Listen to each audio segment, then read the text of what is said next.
alhamdulillahi rabbil alamin santati buur bi subhanahu wa taala mi ñu may talak fekke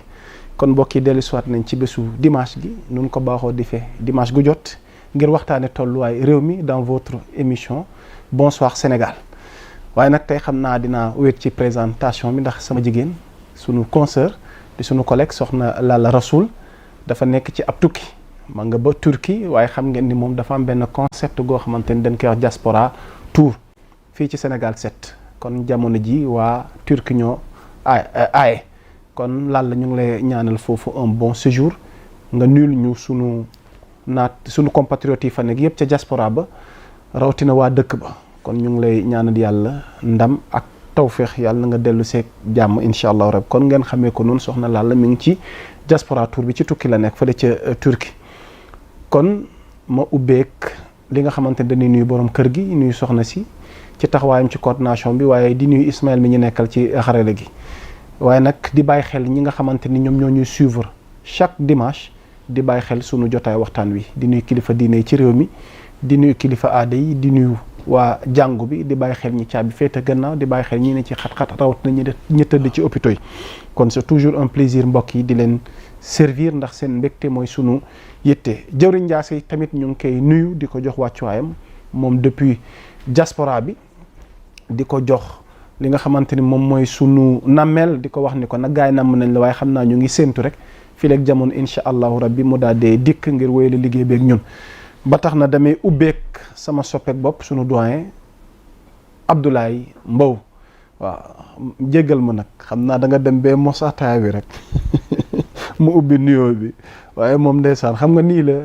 c'est toujours dans la joie c'est toujours ci convivialité bi nen la ñuy defee émission bi ko defee ngeen détendre seen kër te teewlu ñu rek waxtaan wi daal dee tàmbali ci tolluwaay réew mi sëñ Abdoulaye nuyu naa la di la jox sa wàccuwaay. jërëjëf yaa Moussa ñu ngi lay fay bu baax di la siyaara di la nuyu di la tatagal di nuyu bu baax sama sëriñ Aboul Abbas barzaxul xutbul maktum ñu ngi koy siyaara bu baax a baax ñu ngi nuyu bu baax ñuy seeraan ñëpp fu ñu munti nekk ci Sénégal ak biti réew di nuyu particulièrement nu nga ko waxee les Sénégalais de la diaspora fi nga xam ne fa la Lalla nekk waaw namm naa jëwriñ nag ndeysaan Ndiasse sama compagnon ndeysaan maa ngi koy siyaare bu baax macha allah di sàkku si moom ñaan bu baax a baax di ñaanal ñëpp tawfeex ak taysiir tabarakallah sëñ Abbas Aboul Abbas Ahmad Tidiane yaa li nga sa kaasu ataaya de te bokk nga ko yaa ngi koy contrôler bu baax ataaya bi ru nag lu neex de sa bos mosagoo sa bos non mosaguma nuyul ba noppi nga mos kon ziar nañu gars yi namoon nañ la de jox nit ñi seen wàccuwaay macha allah fépp fu sénégalais mën a nekk ci biir réew mi rawatina ci biti réew nga xam ni waa Lyon ñi ngi wàcc seen xew-xew gu mag googule soxna Lalla bu jógee Turquie rek di jógee Turquie foofu la war a voilà jaar directement Lyon yàlla na ko yàlla yombal yow mii sax yaakaar naa invité nañ la ak grand Abdoulaye man kay maa ngi ci réew mi yàlla xiiruma ci bëgg a tukki su ma tukkee daa mënta ñàkk ndeysaan wax dëgg fa yàlla waaye Afrique ak réew yi fi nekk moo ma gënal feneen fudul moom kon xanaa fa yonente bi tëdd rek sallallahu alayhi wa sallam yàlla nañ ci yàlla yóbbu amiin waaw yàlla bu ñu ko nettalu suñu man daal bëgg naa daal ñu yàlla fileeg déwén waaw soppe yu baax yi am yéene may ñu biyee ñu dem penku ñu dem siyaare ji dem siyaare ji xaadim sëñ kii xaadimul xadim waaw dem siyaare yonent bi sallallahu alayhi wa sallam ñibbi si waat Sénégal di béggar nuyoo képp koo xam ne téléspectateur nga nuy seetaan ci biir réew mi wala ci bitim réew macha allah di beral nuyoo grand Abdoulaye Mbow waaw gis naa ni moom ku nit ñi bëgg la nit ñi dañ ko bëgg sopp ko te buñ la soppee ñaar la da ngay am doole boo cawee nit ñi wala nga suut leen ci wàllu xam-xam wala nga am noo xam ni sunu borom moo koy def ci yow moom sopp nañ ko ci xam-xamam ak ca la borom bi def ci moom macha allah mais yorul yatam di caw kon xam-xam rek a wóor yàlla ñu ko yàlla defal amiin partagé ñu ko ba pare musal ñu ci musiba ak ci balaaw wax danañ ko gën a yaatal ci biir waxtaan waaw daanele nga fu am solo waaw mag ñi moom mbaa yàlla sax ca ñaanu yonent yàlla Muusaa ba Ismaïla defe na rabbi israh li sadri wa yassir li amri wala uqdatan defe naa min lisaani yafqahu qawli mag ñi dañ ko daan léemu ci rëcc ci accident la min ni ko wolof di waxee. sëñ Abbas béggati nañ lii tax ñu lay namm ci kàddu gi di la namm ci charisme légendaire bi nga boole kook suma doyen Abdoulaye moom ñëpp ko sopp ci xam-xam geeg taxawaay bi kon mbokk yi ñu ngi leen di nuyuwaat xam naa bu ngeen jekkee rek ñu war a tàmbali jotaay waxtaan wi comme chaque dimanche nuñ ko baaxoo di defee alors sëñ Abdoulaye defe naa yow laay ubbee ci sa décryptage parce que dafa mel ni depuis un certain temps langue politique bi yëngu na nag ci ay ndaje ci ay yëngu-yëngu politique ku ci nekk ak sa agenda ak sa doxalin mu mel ni depuis ñeenti at am na kuréel politique boo xam ne mi ngi doon exister tey ñu doon def seen anniversaire ñu koy wax awale xam naa danaa ñëw ci piri mi ak ci leeral gi waaye Abdoulaye ginnaaw bi nga teewloo tey ndaje gi amoon CICES sous la houlette de notre ministre de l'environnement yoroon fii jàng bu kaw mi moom Abdourahmane Diouf ñu gis ñu bëri wuyu su ko rawatina classe politique bi xam naa dinañ ci ñëw ci biir waxtaan wi alors noo jàngatee tey li nga xamante ni moom mooy seen ñeenteelu existence seen ñeenteelu anniversaire bi ci diggante enjeu bi mu làmbool ak défi yi nga xamante ni moo fi ne ci jamono ji waaye rawatina perspective yi nga xam ne moom moo ne sunu kanam. waaw xam nga bay xool trajectoire au docteur Abdourahmane Diouf da ngay xam ne il était sous l'homme de Idrissa Seck dans réew mi nekk fa cadre nekk porte parole waaye porte parole boo xam ne bu ñu ràññee la woon si li nga xam ne mooy jël position sur des questions yoo xam ne dafa soxal doxalinu Sénégal sur le plan politique sur le plan économique et cetera et cetera. C'était toujours un plaisir de l'écouter parce que tamit macha allah xam-xam gu kawe la tàmm di waxee te itamit mu nekkoon un Sénégalais de la diaspora mais nga xam ne il était basé à Genève en Suisse ba pare doon xëy di dem fii nga xam ne moo di Bruxelles jaar-jaaram ba nga xam ne moom bokkoon na si ñi nga xam ne kàngam yu bindoon projet Idrissa Seck programme Idrissa Seck en 2019 ba mujjanteel bi mu quitté ko daal di lancé parti bi nga xam ne moo di awale andi si ak yeneen cadre yu nekkoon réew mi tel que son porte-parole très dynamique aussi bari xam-xam macha allah surtout sur les questions énergétiques muy Samba Tall Sarr jàpp naa nag ku ñu ràññee la te itam ay positions yu tranché la am et véritablement sans langue de bois il fait ce qu'il fait donc awale bu demee ba am ñeenti at jàpp naa ni parti la boo xam ne ka jiite ak ña sa nekk bu ñu gënee góorgóorlu gën a mën a feddali seen solidarité yaa ngi dégg seen àndum si dëgg ak ñi fi nekk si réew mi di waa Pastef ko jiite di Ousmane Sonko mais au-delà avec le président Bassirou Diomaye Faye gëm naa ni war ñu mën a gën a jëm si kanam pour relever les défis pour man c'est la chose la plus essentielle léegi nag def na fi sortie polémique Abbas sortie boo xam ne sortie bu jur polémique la et je pense que nit souvent mën na wax effectivement lu ñu siy jànkat bari su loo xam ne di nga ne kii nu mu waxee waru ko waxee nu mu doxalee waru ko doxalee sur le plan politique effectivement dafay andi jeexital et je pense que tey jii nii et demain et après-demain c'est toujours une occasion pour montrer que ni moom tànk bi mu teg jéego bu mu teg mooy ngëm-ngëm gi mu amoon ba ñoo fekk si candidat bi di Diomaye choisi par Ousmane Sonko pour ñu mën a ànd si li nga xam mooy liggéey ngir jooyanti Sénégal waaye nag si kaw encore une fois justice boo xam ne dañ koy doxal situer responsabilité yi par rapport ak lu fi xew lépp mu sur le plan économique sur le plan financier et sur le plan des manifestations waaye nag mu nekk justice bu équitable bu te impartial pour man loolu moo am solo si li nga xam ne parce que quand on est au pouvoir Abbas il faut toujours travailler à renforcer absolument travailler à renforcer nag ak nit yoo xam ne effectivement yéen a bokk gis-gis par rapport aux objectifs à atteindre et comme on le dit il faut toujours se méfier des démons de la division absolument impérativement se méfier des démons de la division waxuma moom mu génnee dafay affaiblir parce que quand même on le sait le poids réel est détenu par Pastef nga bëgg nga bañ ko c'est ça la réalité le poids réel nga bëgg nga bañ ko c'est détenu par ki nga xam moo di Ousmane Sonko parce que à lui seul il a battu campagne en 2022 on a vu les résultats c'est législative yi par rapport à des suppléants par rapport ak élection yooyee ak lañ ca am il a battu campagne pour mairie yi ak conseil départemental yi gis nga lañ ca am ak résultat il a choisi un homme jiital ko ci élection présidentielle pour la première fois nit jóge opposition ñu fal ko au premier tour d'une élection présidentielle. kon boog dayoo boobu il faut que nga nongul ko nit ki ànd ci ak moom par rapport ak allié bi nga doon allié yi ngeen doon pour véritablement relever les défis parce que vous avez un projet commun. le projet commun mooy la ngeen tëgg avant la présidentielle moo tax nga gëm ko ñoo fekk si ko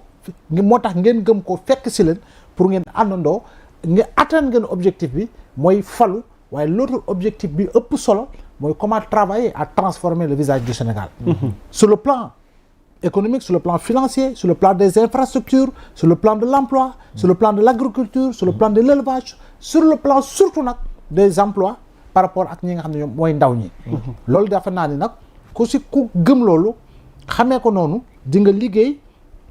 pour jëm ca waaye nag tout en évitant lépp li nga xam ne Abass dafay andi ay polémiques yoo xam ne pour man da ko dul jar. polémique yu lu jarul rek jarul dugg. c'est-à-dire que je suis fidèle. du nit ki wala nit kële waaye projet wala programme li nga xam ne moom moo tax ñu àndandoo waaye nag il faut reconnaître au chef qu'il est le chef il faut reconnaître au général qu'il est le général parce que quand tu entres dans une cohorte boo xam ne ay soldats fa nekk di nga xool mbagg ya boo xoolee mbagg ya di nga xam kuy caporal absolument di nga xam kuy lieutenant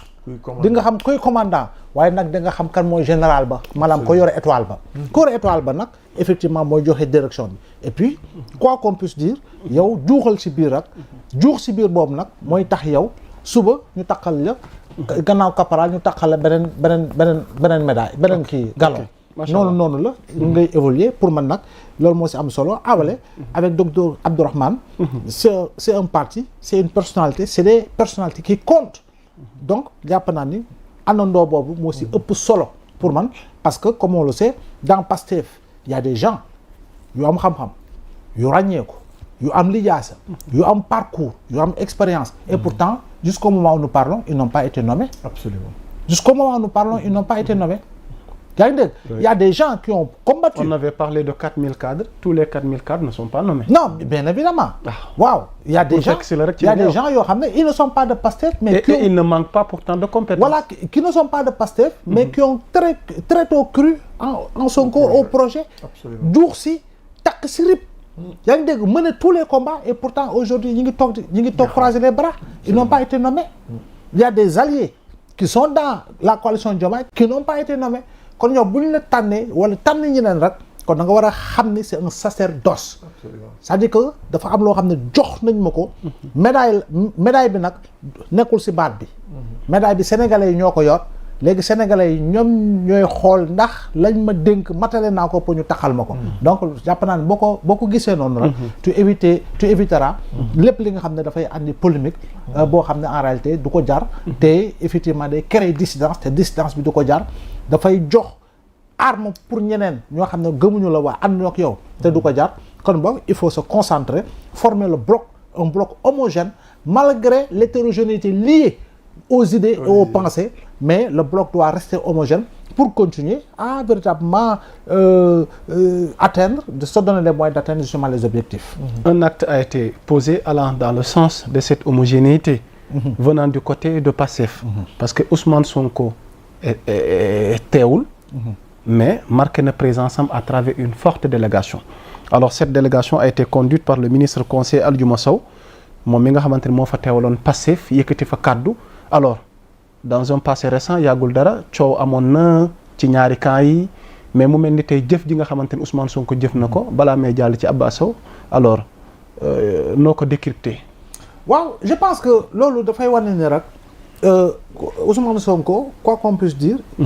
si véritablement nu muy defee politique il est toujours au-dessus de la mêlée très sincèrement parce que quoi qu'on puisse dire également il a reçu beaucoup de coups parce que jàppale na ay nit ñu fallu jàpp naa ni il a été poignardé également dans le dos l'erreur bi nga xam ne ñenn ñi commettre nañ ko ba ñu invalider ñoom seen liste en 2022 Abass xëy na jamono yooyu bu ko neexoon dina tàqaliko ak ñoo xam ne ay alliés lañu par rapport à des soupçons lourds qui pesaient sur ces gens-là mais je pense que au-delà de toutes ces considérations là il est toujours revenu si li nga xam ne mooy àndandoo si li nga xam moo di dëgg jàpp naa ne sur le plan politique bi de noonu la ñu koy jàngatee moom si wàllu boppam bu ñëwul itam yónnee fa dara kon boog ka mu yónnee si ki mu yónnee ba mu waxoon ba wax jooju andi coow en réalité moom moo war a créer les conditions pour wane ni en fait dérive la woon moo war a wane ni dérive la woon kon boog moom moo war a am taxawaay boo xam ne sur le plan du poste ministériel et sur le plan politique que ni non je reste fidèle à véritablement Pastef et à son président Ousmane Sonko ànd ak ñoom si li nga xam ne mooy liggéey bi traverser les péripéties yaa ngi dégg am benn xalaat am benn gis-gis pour mën a atteindre les objectifs parce que un allié reste un allié Abbas un allié reste un allié loo doon allié ka la woo wala ka nga fekk si toujours moo nekk si kanam kon boog bu décidé woon suba ne day séparer ak yow mais évidemment mënoo si dara il va se séparer de toi tout simplement mais comme teg na ay jéego pour wane ne écoute yegg wax ji fu mu yegg man yegguma foofu je pense que demain après-demain et tous les autres jours c'est créer toujours les conditions pour mën a jëm si li nga xam ne mooy atteindre ndoo encore une fois les objectifs de transformation systémique du Sénégal pour reprendre le propos sur tous les plans ba nga xam ne effectivement dañu xam ne la woon wóodi na nous sommes dans un Sénégal boo xam ne lu bari soppeeku na lu bari changé na te je pense que loolu mooy bëgg-bëggu Sénégal yëpp même nga far ak nga bañ a far tant qu'il s'agit du Sénégal jàpp naa ne ku nekk moo si war a mën a ànd. absolument c'est important mbokk yi waxtaan wi dafay dox doy loolu mu nekk point bu njëkk ba juguguñ ci nag xam naa Abdoulaye Mbow dina ci dikkaat parce que amoon na yeneen kilifa politique yi nga xamante ne teewoon nañ ci jotaay bi te ñoom itam amal nañ seen réaction damay bëgg a jox kàddu gi nag Abbas Sow alors grand Bass mbir mi forme la ak fond alors ci ni nga gisee tey xew-xew gi ci seen ñeenti at d'existence ñu woote wu mag boo fële ca S6S ngir dundalaat tey jii nii seen parti waaye tamit teg nañ tamit ay jalons tamit ngir gën a définir seen objectif ak seen i mbébét jotaay bi nag teewoon na nag maanaam kilifa yu bëri fekkee woon nañ ko mais yow ci sa wàll tey ban njàngat lañ mën a ubbeeg yow ci xew-xew gi amoon tey S6S ak Abdourahmane Diouf. njàngat gi yëpp yaa Moussa mooy politique boo ci nekkee